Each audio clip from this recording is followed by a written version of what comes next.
En el nombre del Padre, del Hijo y del Espíritu Santo. Amén. Celebramos hoy el viernes de las témporas dentro de la octava de Pentecostés, el Evangelio. Continuación del Santo Evangelio según San Lucas. En aquel tiempo sucedió que cierto día estaba Jesús sentado y enseñando, y en torno suyo estaban también sentados algunos fariseos y doctores de la ley que habían venido de todos los pueblos de la Galilea y de la Judea y de Jerusalén, y de la virtud del Señor obraba para sanarlos. Y la virtud del Señor obraba para sanarlos. Y aquí unos hombres que traían sobre un lecho un hombre que estaba paralítico, y querían meterlo y ponerlo delante de él. Y no hallando por dónde meterlo a causa de la multitud, subieron encima de la casa y por el techo le bajaron con la camilla hasta ponerlo en medio delante de Jesús, el cual, viendo la fe de ellos, exclamó: Hombre, perdonados te son tus pecados. Entonces los escribas y los fariseos comenzaron a pensar diciendo: ¿Quién es este que habla blasfemias? ¿Quién puede perdonar los pecados sino solo Dios? Jesús entonces, conociendo los pensamientos de ellos, respondiendo, les dijo: ¿Qué pensáis en vuestros corazones? ¿Qué es más fácil decir, tus pecados te son perdonados, o decir, levántate y anda? Pues para que sepáis que el Hijo del Hombre tiene potestad de perdonar los pecados en la tierra, dice al paralítico: a ti digo, levántate, toma tu camilla y vete a tu casa. Y levantándose al punto, a vista de todos, tomó la camilla en que yacía y se fue a su casa, glorificando a Dios. Quedaron todos sobrecogidos de temor y glorificaban a Dios. Y llenos de espanto decían: por cierto que hemos visto hoy maravillas.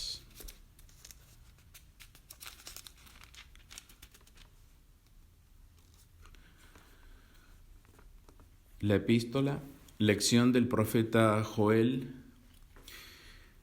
Esto dice el Señor Dios: alegraos, hijos de Sión, y gozaos en el Señor Dios nuestro. Por cuanto os ha dado quien os enseñe la justicia, y hará descender sobre vosotros lluvia temprana y tardía, como al principio. Y las eras se henchirán de trigo, y los lagares rebosarán de vino y aceite, y comeréis hasta saciaros, y alabaréis el nombre del Señor vuestro Dios, el cual hizo maravillas con vosotros, y nunca jamás quedará mi pueblo confundido. Y conoceréis que en medio de Israel estoy yo, y que yo soy el Señor, Dios vuestro, y no hay otro que lo sea, y mi pueblo jamás quedará confundido, dice el Señor Todopoderoso. Y bien, esta epístola es bien parusíaca,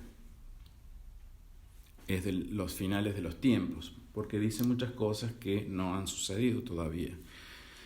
A ver, tratemos de ver un poquito nada más. No voy a tratar otro tema hoy, pero es preciosa esta lección del profeta Joel. Nos ha dado el Señor quien nos enseña la justicia, ciertamente nuestro Señor Jesucristo. Hará descender sobre vosotros lluvia temprana y tardía, como al principio.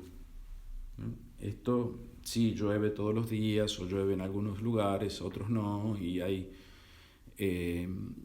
digamos, Dios no nos deja faltar la lluvia para que haya cosechas, etcétera, etcétera, pero no como al principio. Entonces, en la parusía se va a retornar como al principio, antes del pecado, quiere decir. Y las eras se henchirán de trigo y los lagares rebosarán de vino y aceite, y comeréis hasta saciaros y alabaréis el nombre del Señor vuestro Dios, el cual hizo maravillas con vosotros. Y nunca jamás quedará mi pueblo confundido. Esto, evidentemente, no hace falta que se los diga, el pueblo de Israel está totalmente confundido. Acá dice que nunca jamás quedará confundido, entonces eso no ha venido todavía. Eso viene con la conversión de los judíos en la parusía. Bien, ¿cómo estarán de confundidos que anoche mientras dormíamos comenzaron ya la guerra contra Irán? Han bombardeado Teherán y bueno, y ahí creo que también han bombardeado países que están aliados con Estados Unidos, y como Arabia Saudita, me parece, Jordania. Bien, ahí estoy siguiendo las noticias, un caos total. Realmente es como que la guerra en Medio Oriente se ha desatado totalmente ya. Bien, están confundidos, ciertamente. Bueno, pero así dicen las profecías también. De eso hablaremos en otro momento, tal vez. Y conoceréis que en medio de Israel estoy yo. Hoy nadie en el mundo puede reconocer que en medio de Israel está Dios. Y que yo soy el Señor, Dios vuestro, y no hay otro que lo sea. Y mi pueblo, vuelve a repetir, jamás quedará confundido. Bien, hasta ahí el precioso texto de Joel. Pero quería referirme al Evangelio. Un pobre paralítico. Jesús indica que el pecado es la causa de su inmovilidad. El pecado es la causa de su inmovilidad. Impresionante. El pecado es la causa de nuestra inmovilidad física, primeramente, de nuestra incapacidad corporal, de nuestras limitaciones. Bien. El pecado, aquí en este texto, es personificado por el paralítico, que obviamente no se puede mover. Entonces el pecado inmoviliza, hace a la persona impotente para hacer el bien sobrenatural. Y aquí es importante hacer esta distinción porque nosotros nos confundimos. Vemos a una persona cualquiera, todos somos pecadores, ciertamente, y todos tenemos una bondad natural. Todos tenemos una bondad natural porque así Dios nos ha hecho con una bondad natural, con una cierta amabilidad, con una cierta sonrisa, con una cierta capacidad de relacionarme con el prójimo de alguna buena manera, en fin. Pero eso no es sobrenatural. O sea, un pecador puede ser muy bueno también, con sus hijos, con su esposa, con quien sea, con sus amigos. Pero esa bondad no es sobrenatural. Entonces, constantemente tenemos que tratar de hacernos esta distinción, ¿no? Hay personas buenas, pero pecadores que no están en gracia de Dios. Entonces, hacen el bien, sí, pero no el bien sobrenatural. Nosotros tenemos que lograr hacer el bien sobrenatural. Hacen el bien a los demás, también hacen el bien a sí mismos, porque se quieren a sí mismos, los pecadores, pero el bien natural que hacen porque no están en gracia de Dios, porque están en pecado mortal, el bien natural, cualquier bien que hagan, una obra de caridad que hagan, darle limosna a los pobres, por ejemplo, es insuficiente para la propia salvación. Si no, no tendría sentido la venida de nuestro Señor Jesucristo. Y de ahí la necesidad que tenemos de salir del pecado mortal. Porque vuelvo a repetir, aún en pecado mortal podemos hacer el bien natural, pero no sobrenatural. Ese bien natural no nos gana la vida eterna, no nos aumenta el mérito o no nos ayuda, no incrementa nuestro potencial para la vida eterna. La necesidad entonces de salir del pecado mortal. La necesidad de salir del pecado mortal. Mucha gente, lamentablemente, en la tradición vive en pecado mortal. La necesidad de estar en gracia de Dios. De ahí la necesidad de los sacramentos, porque para poder salir del pecado mortal, el modo establecido por Dios es a través de los sacramentos, en concreto el sacramento de la confesión. Y de ahí la terrible crisis que estamos viviendo, castigo que tenemos, en donde no hay sacramentos válidos, porque no hay sacerdotes válidos, o porque hay algunos muy pocos sacerdotes válidos, entonces nos cuesta mucho acceder a ellos, e incluso porque hay sacerdotes válidos que están en comunión con los herejes y sus sacramentos están manchados, aunque son válidos, ciertamente. Recordemos aquí, porque hay mucha gente que está escuchando, tal vez no tenga bien este concepto, los sacramentos del Novus Ordo, de la Iglesia que comienza en el Vaticano II, en el Vaticano, con Juan XXIII y sigue con Pablo VI y después la serie de falsos papas, que nosotros con dos palabritas decimos que se llama Novus Ordo, nuevo orden, son inválidos. Esos sacramentos no sirven para sacar al pecador de su pecado mortal. No sirven, directamente no sirven. Y de ahí entonces la necesidad de salir del Novus Ordo, o de la iglesia falsa, o de la iglesia que también a veces decimos conciliar, por el Conciliábulo Vaticano II, y hoy ya la están llamando iglesia sinodal. Bien, necesidad entonces de salir de esa iglesia falsa, porque los sacramentos de esa iglesia falsa no salvan. No es esa la iglesia católica. No es esa la iglesia católica. Es un engaño que viene a partir del año 62 o antes tal vez. Bien.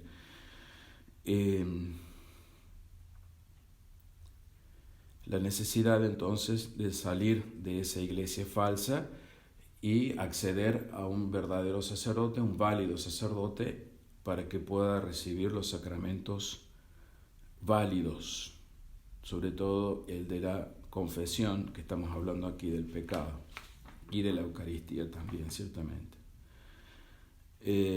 Y de los que ya han salido y que están en la tradición y que entienden ya este tema, este primer paso de salir del Novus Ordo, la necesidad de no comprometerse con sacerdotes que están en comunión de alguna manera, más o menos, pero en comunión con la herejía. Hemos hablado insistentemente sobre las misas unacum, y hoy la herejía de la tesis es algo terrible, porque hay una connivencia, ¿no? Hay una complicidad al no querer denunciarla, al no querer advertir al fiel que con ese sacerdote que está a favor de la tesis no puede ir, porque los sacramentos de ese sacerdote que está a favor de la tesis están manchados de herejía, de error teológico, como quieren llamarlo. Manchados de error teológico, porque admiten que es un error teológico. Entonces los sacramentos de ese sacerdote están manchados de error teológico, y si yo recibo el sacramento de ese sacerdote que está manchado de error teológico, yo me hago cómplice de ese error teológico.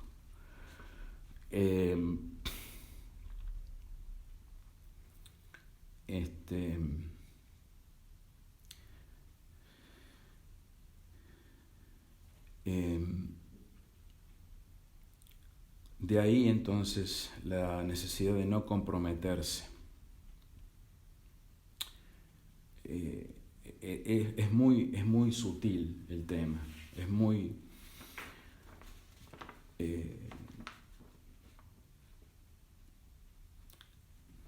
se llega al punto digamos, de lo que hay en la conciencia de la persona, y bueno, algunas personas siguen asistiendo porque no toman conciencia de esto, pero es nuestro deber, mi deber como sacerdote, porque yo trabajo para Dios, soy representante de Dios, y es mi deber advertir de ese peligro, Y cuando... esto quería decir. Cuando algún sacerdote, de alguna manera, porque hay sacerdotes y obispos que dicen no estar en comunión con la tesis, o sea, ciertamente reconocen que es un error teológico, pero tampoco la denuncian, no advierten, digamos, a los fieles. No advierten lo que estoy diciendo, ¿no? Con este sacerdote no, porque está a favor de un error teológico. Está a favor de un error teológico, o sea, está en contra de nuestro Señor Jesucristo.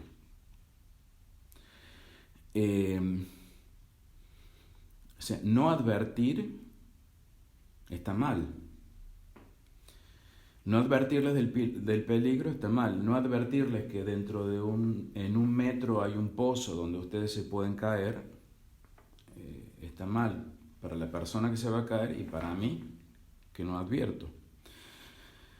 De alguna manera, entonces, no advertir o denunciar, podríamos decir también, y tampoco de no advertir de que no se debe recurrir a los sacerdotes que estén en comunión con ese error teológico, que son las preguntas que uno le debe hacer a un sacerdote y a un obispo, y que a veces a nosotros nos cuesta llegar a esas preguntas, porque yo le puedo preguntar a un obispo, ¿usted está a favor de la tesis? El obispo va a decir, no, para nada. Y ya con eso el obispo me deja tranquilo a la gente. Este obispo no está a favor de la tesis. Pero tampoco el obispo advierte el error para que la persona sepa y actúe con responsabilidad ante el error. Es un error teológico a lo cual yo no puedo acceder, no puedo hacerme cómplice. Bien, creo que es claro, ¿no? Quiero también, aprovecho que llegamos a este punto, yo advierto, yo no prohíbo. Jamás he prohibido a una persona, a un fiel, ir a los sacramentos de un sacerdote. Jamás. Pero sí le advierto, y eso no es una prohibición. Simplemente le digo, ahí hay un error. cuidado, ahí hay un pozo, no te vayas a caer. Pero si tú quieres caminar, ir hacia ese pozo, allá tú. Entonces, digo porque hay acusaciones en mi contra, de que yo prohíbo ir a los sacramentos de Monseñor Altamira. Jamás, ni de Monseñor Altamira, ni del Padre Seriani, ni del Padre Grosso, ni de los Espinas. Jamás le he dicho a alguien que no vayan con estos sacerdotes que, no sé, me parece, no puedo probarlo, que ellos tal vez sí digan eso de mí. Bien, ¿por qué? ¿Por qué yo no prohíbo, como tal vez algún sacerdote sí prohíbe, o algún obispo sí prohíbe? Porque Dios no nos prohíbe, no nos coarta la libertad. Dios nos advierte, nos enseña a través de la ley, del Evangelio, pero no coarta la libertad de los hombres. Y en el caso personal mío, como representante de Dios y como amante de Dios y tratando de imitarlo lo más que pueda, tengo muy siempre presente ese modus operandi, ese modo de obrar de Dios que no coarta la libertad de la persona. No coarta la libertad de las personas, Dios. Y todas las personas, con excepción de la Santísima Virgen María, somos pecadores. Entonces Dios no coarta la libertad del pecador, pero sí le dice, eso es un pecado, no lo hagas.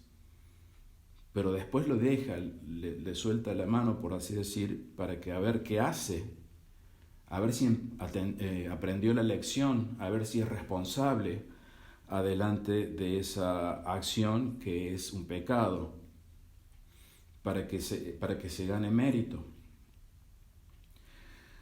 La persona que no vive en gracia, solo le quedan las fuerzas naturales. Sabiendo que algo es pecado, solo le quedan las fuerzas naturales para no cometer el pecado, si es que no quiere cometer el pecado.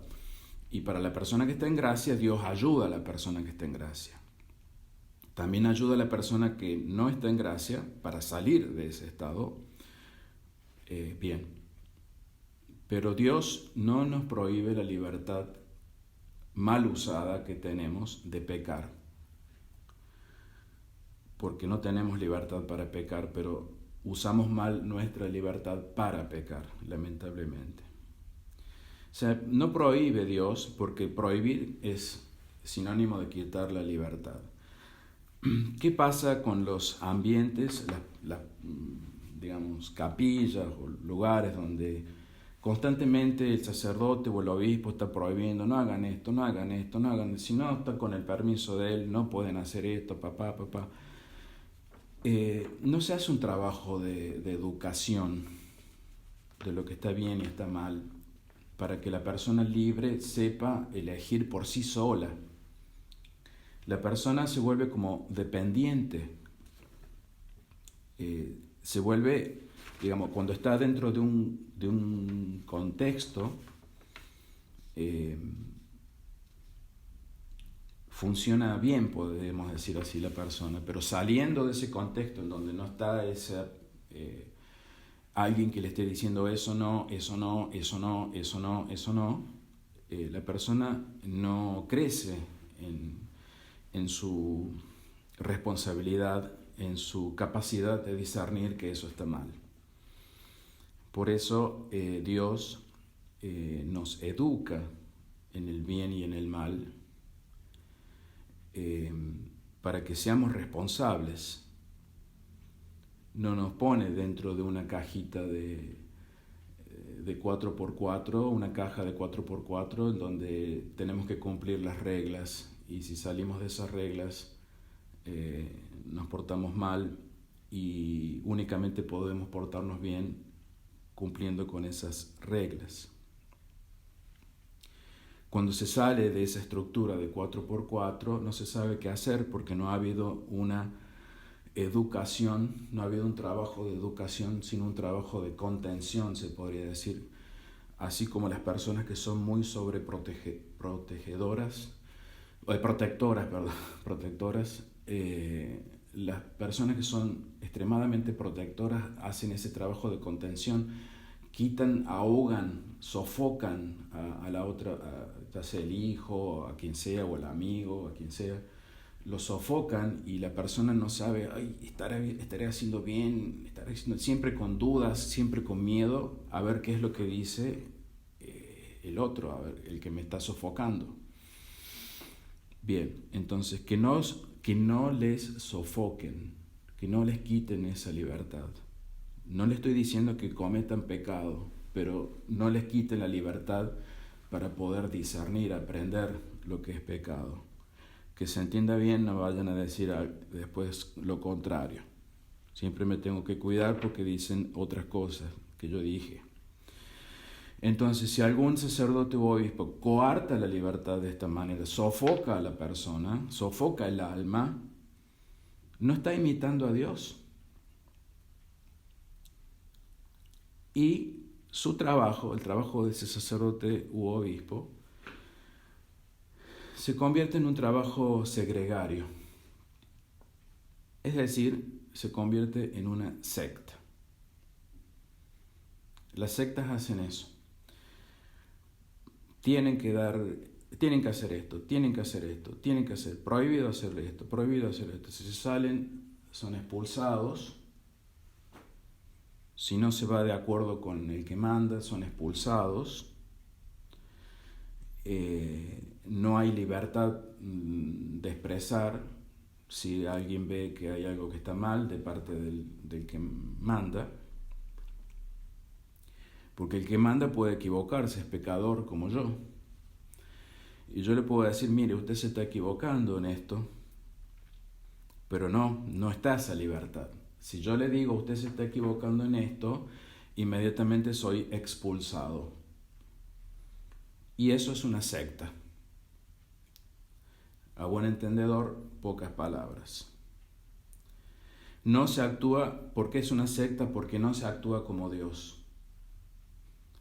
Dios me da a mí libertad.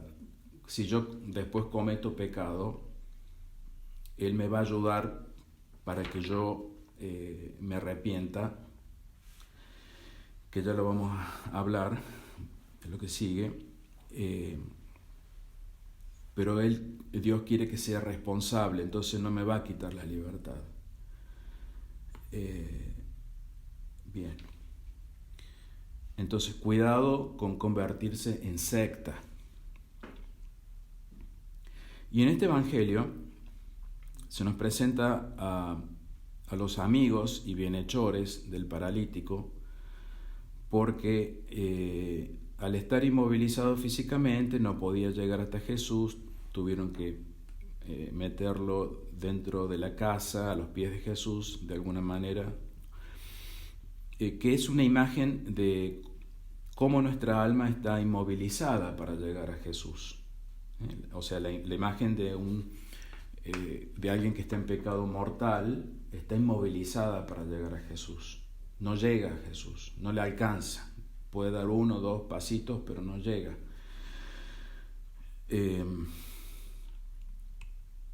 Por el pecado, ciertamente. Pero nuestros amigos y bienhechores espirituales pueden suplir la falta de fe o la falta de gracia de esa persona que está en pecado mortal ante Dios. Entonces, al alma paralítica, porque está en pecado mortal, que le falta fe, le falta la gracia, tiene una fe muerta,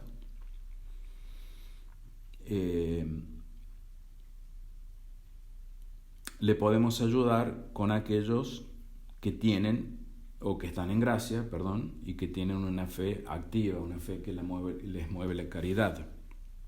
Es lo que hacemos. Bueno, Padre, rece por tal persona, yo les pido oración por mi operación por la mano, En fin, les pido que recen por mí porque me puede faltar la fe o la gracia necesaria para poder acceder a Jesús.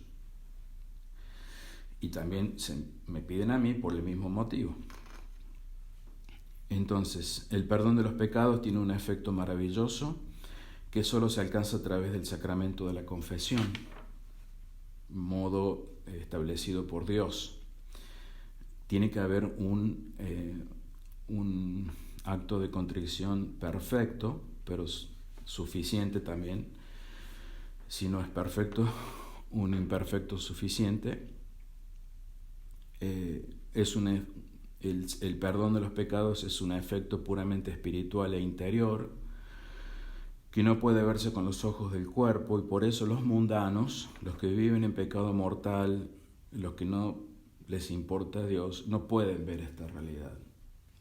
No pueden decir, esta persona está en gracia de Dios, esta persona está en pecado mortal. Como les pasaba a los fariseos, impíos e incrédulos. Bien, con este milagro Jesús probó su divinidad y su poder sobre el alma y el cuerpo. Él tiene poder sobre el alma y el cuerpo, porque sobre el alma puede perdonar los pecados y devolver la gracia, y sobre el cuerpo puede curar nuestras falencias. Pues tanto para perdonar como para sanar, de esa manera y no naturalmente, se necesita el poder de Dios. Bueno, que la Santísima Virgen nos ayude a ser como Dios. Tenemos que ser como Dios, no imponer cargas pesadas sobre los demás, no coartar la libertad de los demás, ayudarlos a ser responsables, a que disciernan, a que sepan. Y finalizamos con María Santísima del Tratado de la Verdadera Devoción, en el punto 9. Toda la tierra está llena de su gloria, particularmente entre los cristianos que la han escogido por tutela y patrona de varias naciones, provincias, diócesis y ciudades. ¿Cuántas catedrales consagradas a Dios bajo su advocación? No hay iglesia sin un altar en su honor, ni comarca ni región donde no se dé culto a alguna de sus imágenes milagrosas y se obtenga toda clase de bienes. ¿Cuántas cofradías y congregaciones en su honor? ¿Cuántos institutos religiosos colocados bajo su nombre y protección? ¿Cuántos congregantes en las asociaciones piadosas? ¿Cuántos religiosos en todas las órdenes religiosas? Todos publican sus alabanzas y proclaman sus misericordias. No hay siquiera un pequeñuelo que al balbucir el Ave María no la alabe. Hermoso esto. Balbucir el Ave María, como hacemos siempre. Ni apenas un pecador que en medio de su obstinación no conserve una chispa de confianza en ella, lo que hablábamos recién. O sea, basta con que digamos un Ave María por ese pecador, y esa chispita que ese pecador tiene se encenderá en un fuego. Ni siquiera un solo demonio en el infierno que temiéndola no la respete. Bien, hasta ahí San Luis María Griñón de Montfort en el punto 9 de hoy. En el nombre del Padre, del Hijo y del Espíritu Santo. Amén. Ven, Señor Jesús, ven pronto, concédenos la gracia de amar tu venida.